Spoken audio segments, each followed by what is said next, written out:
દિવાળીમાં ફટાકડાની મોજ માણતા લોકોને આ વર્ષે ફટાકડા ખરીદવા ખિસ્સા કરવા પડશે વધુ ખાલી. હા, કારણ કે આ વર્ષે ફટાકડાના ભાવમાં ઝીંકાયો છે 15થી 20% વધારો. બાળકોના મનગમતા ફટાકડા થઈ ગયા છે મોંઘા અને આથી જ વેપારીઓની દિવાળી જઈ રહી છે ફિક્કી. દેશી ફટાકડા જેવા કે ફૂલઝડીથી લઈ આતિશબાજી અને બોમ્બ ધડાકાના ભાવ પહોંચી ગયા છે આસમાને અને એટલે જ તો વેચાઈ રહ્યા છે રંગબેરંગી ચમક આપતા ચાઇનીઝ ફટાકડા. તે ભાવમાં પણ 10થી 15% ભાવ વધારો પણ આવ્યો છે, જેથી કરીને ગ્રાહકોમાં પણ થોડોક ઓછો ઘસારો જોવા મળે છે અને ધીમે ધીમે ફટાકડાની સ્ટોલમાં ગ્રાહકી વધતી જાય છે ધીમે ધીમે. અને ચાઇનાની માંગ પહેલેથી જ છે અને આ વર્ષે પણ ચાઇનાની માંગ સારી છે.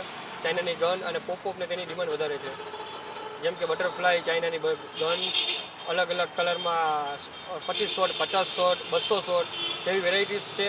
રાજકોટમાં સાદર બજાર એટલે કે ફટાકડાના જથ્થાબંધ વેપારીઓની આ મુખ્ય બજાર છે અને આ વર્ષે અહીં ફટાકડામાં વેરાયટી તો ઘણી છે, પરંતુ તેના ઊંચા ભાવોને લીધે ગ્રાહકો ખૂબ ઓછા આવી રહ્યા છે.